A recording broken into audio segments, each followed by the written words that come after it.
Welcome everybody to episode 20. I can't believe we're episode 20 already. I was just thinking about that the other day. Yeah. Today we're going to talk about self-publishing versus traditional publishing. I'm at a crossroads, which I'll tell you all about in a minute. Yep. So welcome to that. It's episode 20 of Eat, Drink, Write, an Urban Fantasy Whiteboard. I am Sherry Ellison. And I'm Taylor Ellison. Okay. And what are you eating? So earlier this week, I set up my new smokeless grill, and it's supposed to be like an indoor grill or whatever. And so on Tuesday night, I sat outside and grilled some bratwurst that I got from a meat sale at the ADS department at the university that I work at. Okay. So I made those, and for today, I'm eating leftovers. So. Nice. And what are you drinking? Oh, I'm drinking tea because I am going to my girlfriend's house after this. Okay. Well, I'm not drinking tea. It's been a long day. I'll tell you about that too. I'm drinking pink sparkling wine that Mike, your daddy, went and got me today because it's been a heck of a day. And I am eating, let's see if you can see these crackers and meats. Oh, yeah. Somebody gave me meats for Mother's Day. Who could that have been? Who could that have been? And so I am eating those today. Are they good? Wine. Have you tried them? I tried one of them before I put them on the crackers, and then the rest I just put on there to take pictures of so far. Nice. And the one I tried, I loved. I can't remember which one it was. And I'm drinking my pink wine, and it's in you can't really tell. It's a blue cup. I bought these cups so that I would have 6 different colors to drink out of. Your father doesn't know yet. And then I got these colored straws, which it's not a great thing to drink wine out of a straw, so I might let it go, but it's so cute with the straw. It is cute. It's very coordinated. Yeah, so that's what I'm doing. Good, good. How was your week? It was pretty good. I started an online stats class with my university, so I've been doing that. I am not a fan of stats, but I need it because I'm also a scientist, so I want to be able to understand stats and like all that kind of stuff, so I have to do it, I guess. So I did that this week. It's very short, like it ends on June 4th. So it's a very short course, which means I have something to do every day. And have I done it today? No, I haven't. It's fine. I'll catch up sometime. And then I brought my piano into my living room because I wanted to start playing that more. Nice. And I did not get a lot of writing done, unfortunately, because I have been doing a bunch of other stuff. So, but it's been a decent week. It's been okay, I guess. I've been a little not down exactly, but just kind of unmotivated to do much of anything. So it's been kind of bleh. So yeah. What about yours? Well, I've got a splitting headache right now. Oh, good. Hopefully that the wine's going to help with that, hopefully very shortly. We had our first Zoom court this week. Oh, yeah. That was interesting. We had about 17 defendants. They all didn't show up, so it was less than that on the screen. We had the judge, my paralegal, the parental accountability coordinator, and then the defendants and myself. And it was interesting. It works. It's something that we can do to get us through this time until it's safe for us to come face to face with people. So neat. Yeah, it was neat. One of my defendants has COVID, so that's lovely. Lovely. Yeah, bless his heart. He said he didn't feel horrible, but the rest of his family did. Yeah. So they were really sick, and he had to take care of them. So he's hoping that he doesn't have it anymore. So there was that. It's just been a long week. I must say it felt good to do court preparation and get ready for court. I haven't done that in a long time, and it's something I like to do. It's what I do for a living. Yeah. As opposed to all the other stuff. I've been doing a lot of cleanup work, catching up on old files, going through stacks, going, why do I have this file? What am I supposed to be doing? Yeah. So it's been a long week. It's difficult sometimes working for the state. You got to have them listen to you about what the law is, and sometimes they don't want to, so that's exciting. Fair. Hence my headache today, but I think I took care of it. I think we're good. Good. So, I did get my sewing machine. I can't remember if it had come in before our last one or not? Yeah, you didn't have it by the last time, I don't think. Okay. So it came in and I've been making masks. I've got them somewhere around here. Let's see. Here's an itty bitty. This is a child size mask. Oh, nice. I Those haven't are good. finished. Didn't put the other side on this one yet, but Yeah. so yeah, I'm making different styles of that. So I'm excited. I'll be able to put some of those up for sale and hopefully get them out to people that need them. I think some states are actually requiring masks, so they've got to have some out there, and I'm going to try to make them as cheap as I can, just to get them out to people who need them. I can't help but notice that your background is very clean. Oh, I meant to mention that. Yeah, because we were having court and the judge was going to see it, I cleaned up in here. It looks nice. Thank you. And then the flowers, I got those from my daughter and her husband, and I got these from my husband. So very nice. Pretty flowers, and yeah, it's clean. It is clean. Yeah, I was pretty proud. I had to say something. Yeah, I meant to say something. I meant to say, if you notice, it's a little bit cleaner than the times you've seen it in the past. I have a joke. Oh, of course you do. Since we're talking about self-publishing versus traditional publishing, and it's not very funny, but how do you get an indie author to wash your dishes every day for a month? How? Make a deal to buy his book at the end of the month. Fair, honestly, fair enough. Not funny. I mean, it's funny because it's so realistic, I think. Ha ha ha ha. I'll laugh for you. It's okay. Anyway, so that was my joke. Clearly, we haven't gotten any from our listeners yet. I need jokes, so please send them. I guess we can just jump in. You're not at this point that I'm in. I have been writing since I was younger than you are, and have never been able to get anything published. Now, I had 4 children in between then and now, so I wasn't putting a lot of time into it. But I have had Frickin' Fairies out since 2017, but I did count it up, and I've only had it out to 10 different agents. 4 of those agents, I think, had requested it at a seminar that we went to, and I just got my last rejection. So right now, I've got no books out with any agents. And I've started thinking along the lines of self-publishing as an option. And so I wanted to go through with our listeners what I'm going through as I try to make this decision, so that, because that's something that all writers might want to consider. Yeah, absolutely. So I'm just going to start. You can cut in. The main place I got this information from is from Blake Atwood. His blog, The Write Life, WRITE Life. I feel like I think I've used information from the Write Life blog a lot for our podcast. So yeah. This article of his was right on with everything I was looking for. So I'm going to pass it on, but it is Blake Atwood who is the one who did this. Nice. So he said there's 5 things that you need to ask yourself before you can really determine whether you should do self-publishing or whether you should do traditional publishing. So the first thing he said is, how fast are you wanting to get this book published? If you want it done now, self-publishing is the way to go, because it takes at least a year for a traditional publishing book to go through. You got to get it to your agent. The agent has to pitch it to all the publishers. The publishers are going to look at it and go, oh, I want to change this, this, and this. Get me the rewrite. That kind of thing. So it's going to be at least a year, maybe a year and a half down the road before you see your book in print if you go the traditional route. So if you're looking fast, you go self-publishing, because you can do it through Kindle and have it out tomorrow. Right. So if you want to be published tomorrow, self-publishing is the way to go. However, keep in mind that just because it is so easy to self-publish, anybody can publish anything. Yeah. There is a lot of bad stuff out there. Right.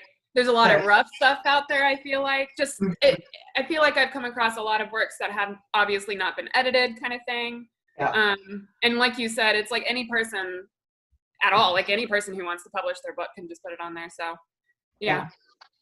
And then on the other hand, this is a good thing and a bad thing. Kindle sold almost 7 million titles as of August 1st of 2018, according to Mr. Atwood. That is a good thing because it means there's a market there. Right. But it's a bad thing, meaning that you've got 7 million titles that are your competition. Yeah. How do you make your book stand out among 7 million books? Right. Yeah. So that's something to consider as well.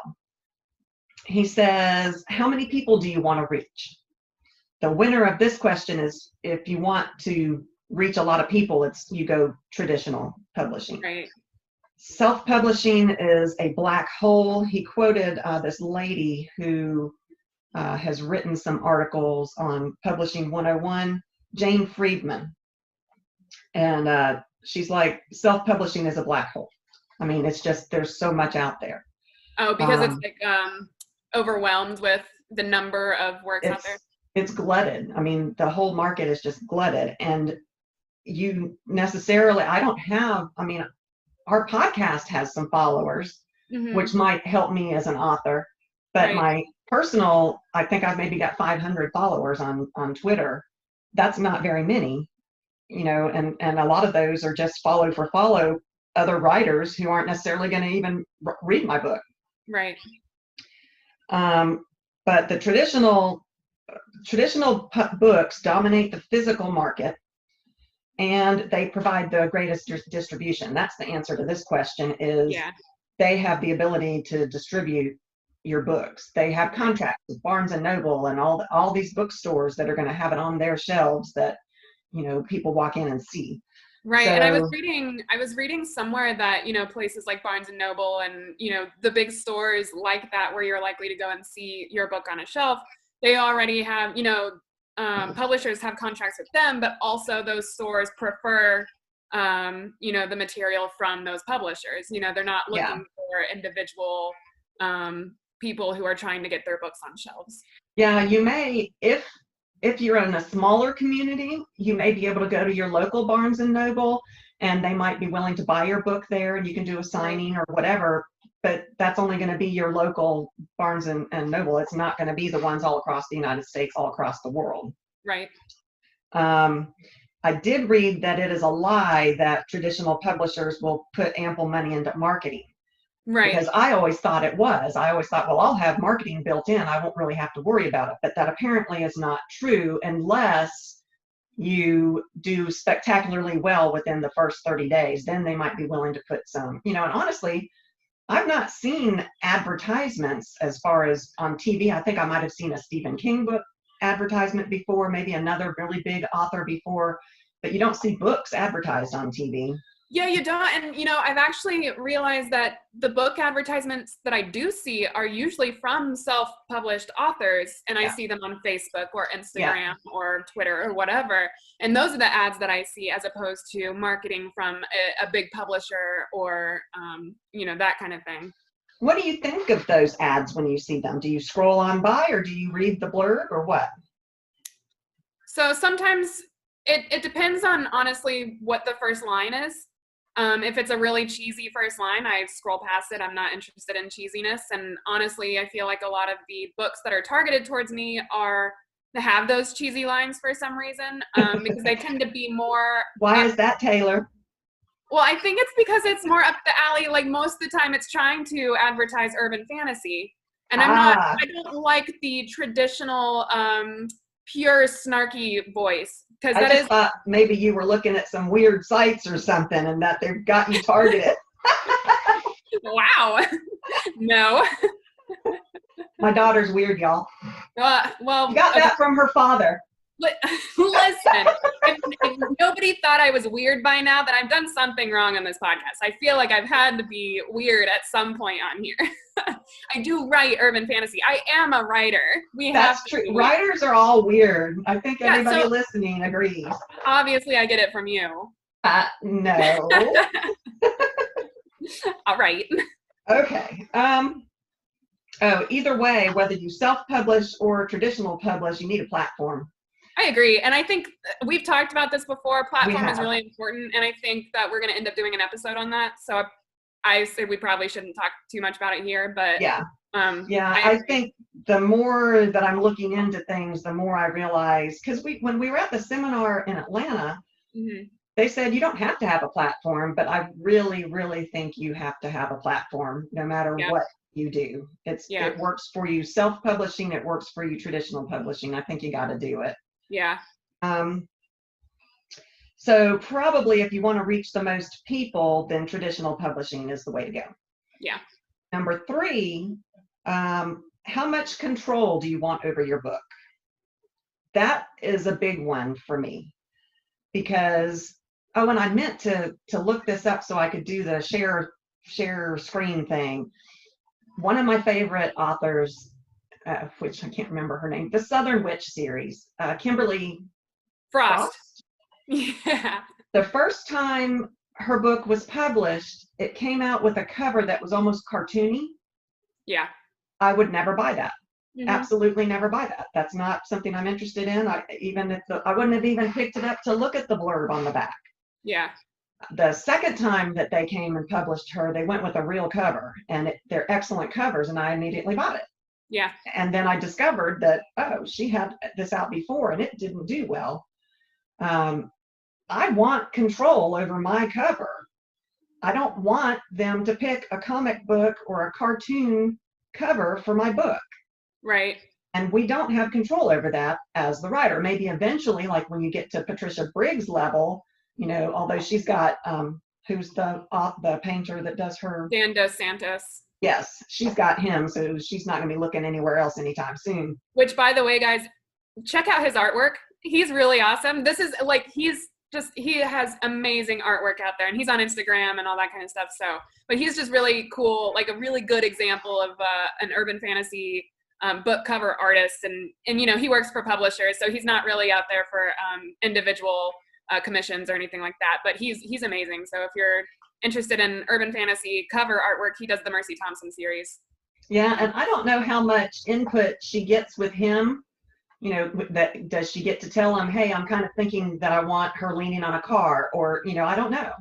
No, so I actually read a post about it by him, and he said that he gets told the title, and he gets a few details about the book from Patty, and based on that, he goes off with his own imagination, and then he'll pitch his works, and he'll come up with different versions. He has, he'll have one version that he'll paint up really quick, like a sketch, and then he'll do a different version and a different version. They kind of narrow it down from there. So I think she does get some input on it, but I think most of it is like, this is what the story is about. This is what it involves.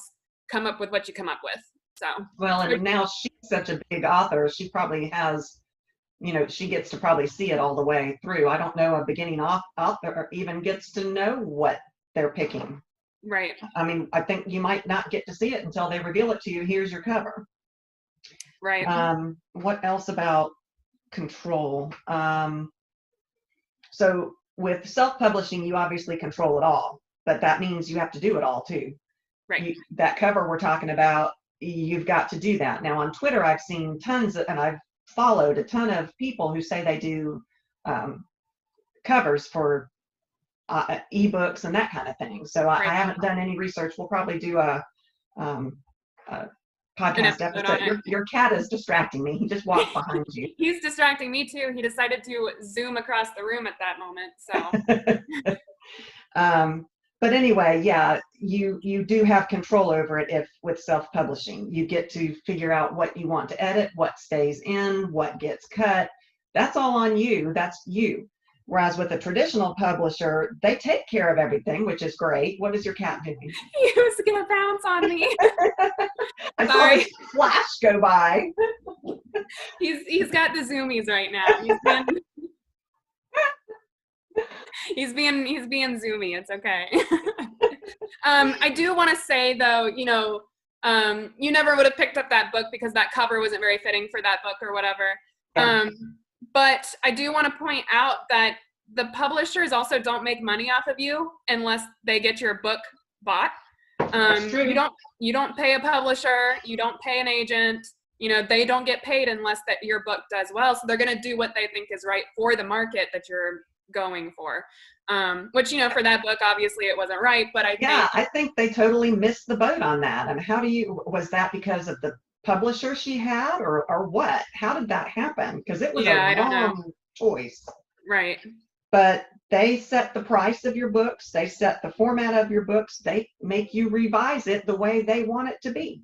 They Yeah. may want the ending to be different than what you've got, and you have no choice because you're under contract with them to do what they want you to do. I mean, now, like you said, they're trying to make it better. They want to make money too, so they want it to be the best they can. But, you know, it's just something to consider when you're trying to decide traditional versus self-publishing. Right. On the one hand, with a traditional publisher, they're taking care of everything. You get to write your next book and not worry about any of that while all that's going on. You're concentrating on your next book, which is wonderful. But on the other hand, you can do it all yourself and be in total control. And I am a control freak, so that does have appeal to me. Right. I don't know.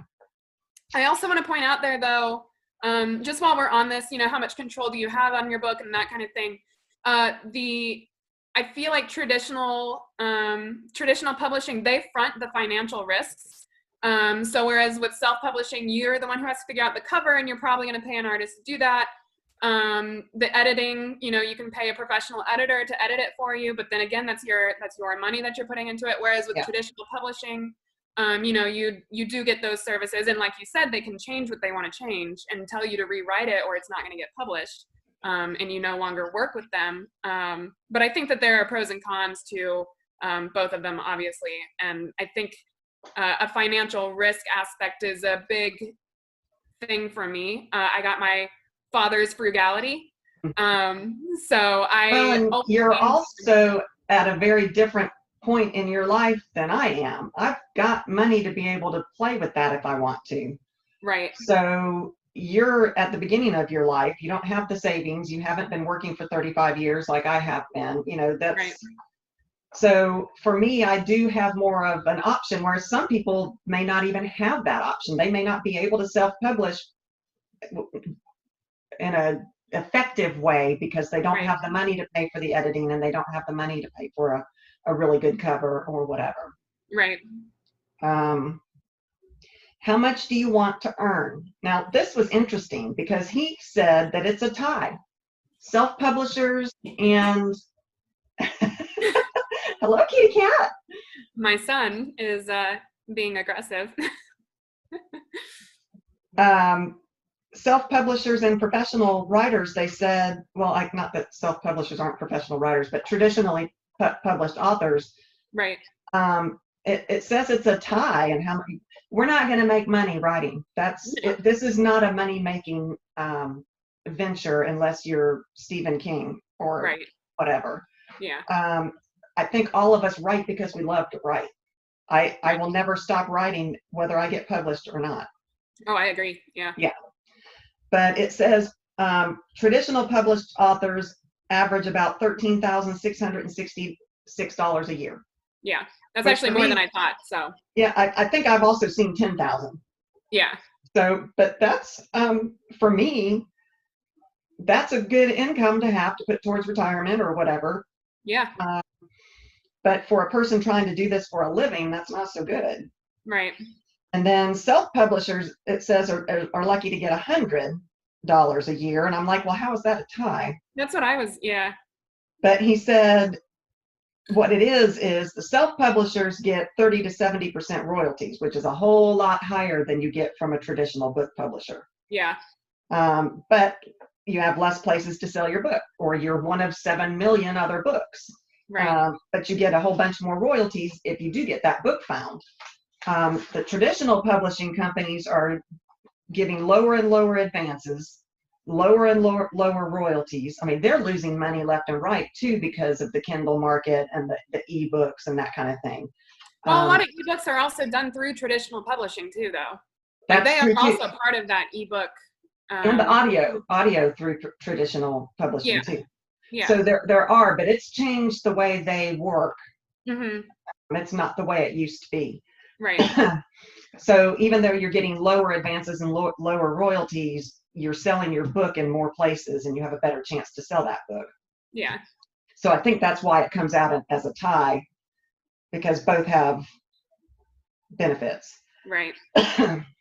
And he said basically you got to figure out what your primary goal is. Is your, do you want it out there fast? Then self-publish. Do you want creative control? Self-publish. Do you want to get it to the most people? Traditional publishing. So you've got to sit down and ask yourself all of these questions. Decide what success looks like for you, for your book. Right. And it's not the same for everybody. So I have a lot more research that I want to do on this. I started an account with the Kindle yesterday. I didn't finish it yet. I don't know how far I can get into that before it makes me do something. I just wanted to see what it was. Yeah. They have publishing tools. They've got formatting tools. They've got cover artist tools.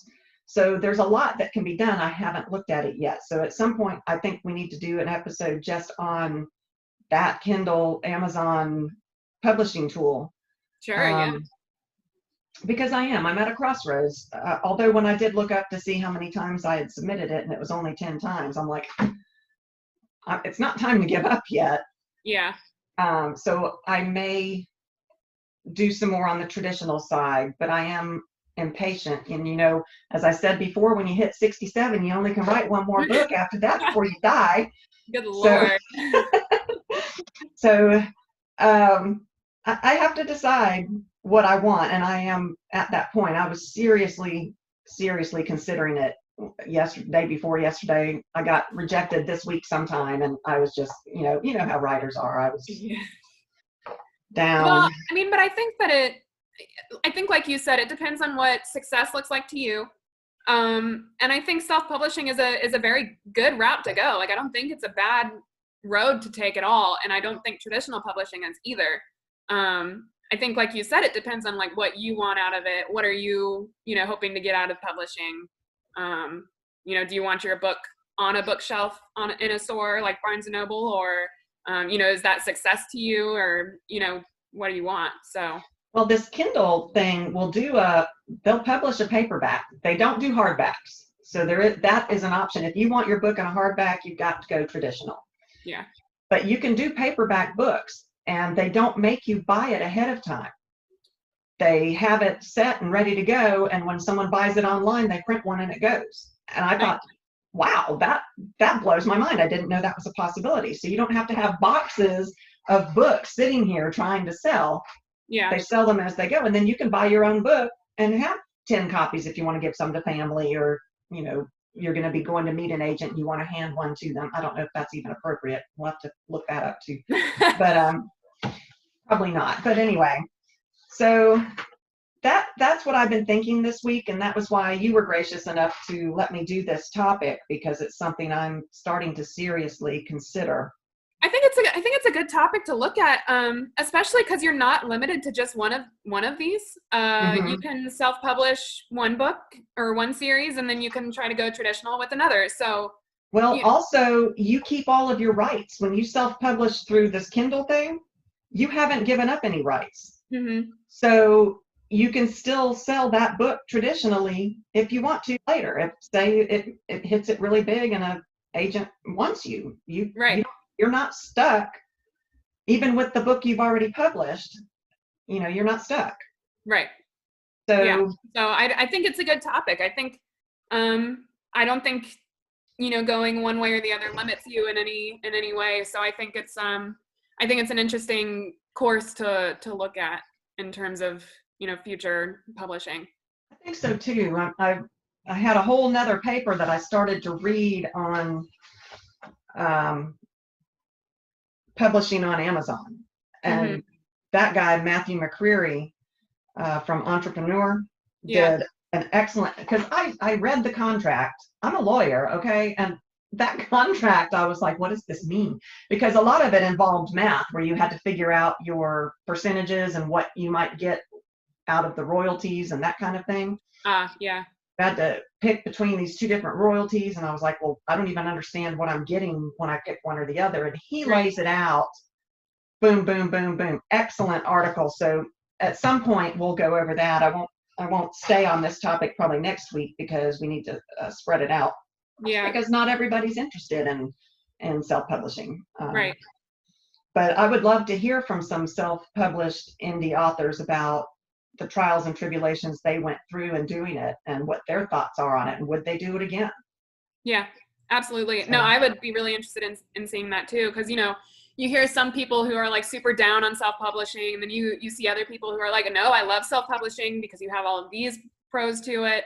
So I would love to hear first-person accounts on it, because I think that's the best way to learn about something anyway. So yeah, me too. Me too. Well, do you have an interview question? I do. What initially makes you decide that you are interested in a book that you are reading? So you pick up a book. What makes you decide at what point that you actually are interested in that book?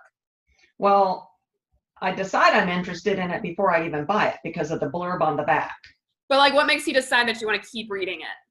Well, I never stop reading though. I'm one of those people that finishes a book whether it's good or not. So you're asking at what point do I decide it's really good and I want to keep reading it? Sure, yeah. Okay. I think it happens pretty quick. The characters and the plot draw me in. It's just, you feel a connection with that character, and you want to keep reading and find out more. I think that's what it is for me too. I definitely have to vibe with a character, whether they're like actually whether they're a good person or not. Like, I don't care if they're an anti-hero or whatever. As long as I like their voice and the way that it's written, I think I'm sucked in from the beginning. However, I am not like you. If I do not like a book, I'm not going to finish it. I'm not going to waste my time on it. Yeah. So, I mean, and, there have been books where I've read half of one and I'm like, I can't. Like, I've read 50% of this book and it's going nowhere for me. And other people are like, you have to get through that. And I'm like, I don't want to have to get through an entire book to get to the second book in order to like it. So I've read Life is Too Short to Read Bad Books. Yeah. So. Yeah. Yeah, I don't know. I feel like if I'm not enjoying the book, then why am I reading it, kind of thing. That's true. Of course, I watch movies all the way through too. No, I turn those off too. Unless I'm purposefully there to make fun of it, then no, I don't watch it. That's funny. We're watching The Expanse right now on Amazon. Yeah, how is it? Very good, but it is one that takes you a minute to get into. I watched half of the first episode because Mike was out of town working, and so I was going through trying to watch first episodes of things to find one that we might want to watch together. I only made it through half of that one, and I was like, I don't think this one's for us. Yeah. I love this show. So, because your father came home and he's like, oh, let's try it because it's sci-fi. Interesting. It has Thomas Jane in it, which is that actor that I love so much. Yeah. And so I think part of my problem with that one is the first episode is trying to, and it has to do this. There are so many storylines going, like think Game of Thrones. Yeah. And they're trying to put pieces of them. And so it was jumping between, I had no time to connect with any characters. And Gotcha. So I didn't really care halfway through it who these people were. I didn't care. Yeah. But once you watch the first one, then you're starting to get to know these people by the end of the first one, and we're hooked now. We're in season 3 now. Yeah, I've had that happen before too. When I was watching Battlestar Galactica, I did not care for the first season at all, and Courtney was like, "No, you have to keep going. You have to keep watching it." And I was like, "Oh, like okay, I guess," but I'm not enjoying the first season. And then it picked up a lot in the later seasons, and now I love it. I adore that series. The ending was incredible. The character development was incredible. The story was great. So I ended up getting sucked in, but it did take me, and I can do that easier with TV shows. Because, if I don't like it or I find it boring, then I can also like be on my computer and not like be half paying attention. Well, like Alana Andrews, their first book in the Magic Bites, was Magic Bites the first one? With Kate Daniels. I think Magic Bites might have been the first one. Yeah. I love the blurb on the back. I think I bought like 3 separate copies of that book because I would go to the bookstore and I would see it and I'm like, oh, this is great. That first book was difficult to get through. Yes, for me their writing grew, and I think we've talked about them before. by the time you're at the last book, I love that series. I will cherish it forever. I will probably read it over and over and over again. Yeah. But that first book, I read it and I was like, I don't like it. And I put it down. And then I'd see it in the bookstore and go, oh, this one looks good. And I'd buy it again because I didn't realize I already had it. That's another reader-writer issue. We got books everywhere. Well, let me tell you how I got into that series. So I picked up, didn't like the writing style at first, so put it down. I don't finish books that I don't care to read. And, I did that a few times, I think, I was like, oh, I'm going to give this another try because I keep seeing that it's really good. So like I would read it and then be like, no, there's something about it that like I can't get into it. I couldn't connect with Kate, I think. And so I was like, okay, I'm gonna put this down. And so what finally got me to read the entire thing was at my last job, I was sitting in a swamp without internet connection on my phone, plus I was in water. So I finally picked it up, finished the entire thing because I was just sitting out there waiting for birds to come and hit our net, and ended up finishing it that way, started the next one. And the next one was much better. And I was like, oh, like this is great. So, there are times that I'll do it, but that was extreme. Yeah, that's so funny because I think I've got several copies up there of that book just because they did a really good job with the cover. Mm-hmm. They did a really good job with that blurb on the back. Yep. But the first book was not written in the style that I enjoyed at that point. Their style has evolved, and they're amazing, amazing writers now. It's husband and wife team. Yeah. But anyway, I guess that's everything we've got ready for the outro, which I actually have in front of me this time. I'm not looking for it. Oh, you're growing. Look at you go. Yay. Thank you for listening. Don't forget, we still have free merch. We just need people to leave us reviews. Email us at eat.drink.write.podcast@gmail. No, at Gmail. at gmail.com. And we've got spiral notebooks, calendars, sticky notes, so we'd be glad to send you some of those. I got stamp.com now, so I am able to actually do the postage from home without having to go stand in line at the post office during this COVID time. So yeah, leave us a review and we'll send you stuff. Especially now, it's fun to get stuff in the mail. You feel it's like Christmas or something. Our website is eatdrinkwritepodcast.com. Everything that you need is on there. It's got a link to our podcast itself. It's got pictures of our food and our drinks and some articles that we've written on the blog part of it. I need to do better at that. Downloads from things that we talk about, which you haven't done that query letter formula and I haven't either yet. So but things like that are on there. So that's eatdrinkwritepodcast.com. We're now on YouTube, obviously, so you can watch us too, which is frightening. Let us know your ideas. What do you want us to talk about? I've got at least a page of ideas to talk about, but we want to hear what you want us to talk about. Some of those ideas I've gotten from people on Twitter asking questions, and I'm like, oh, someone asked this. This would be a good question to talk about. Yeah. All our social media is on there. We do have Twitter, Instagram, Facebook. I try to work on all of those. Last but not least, visit our Patreon, patreon.com/EDW podcast. And we thank you all for your support. Thanks, guys.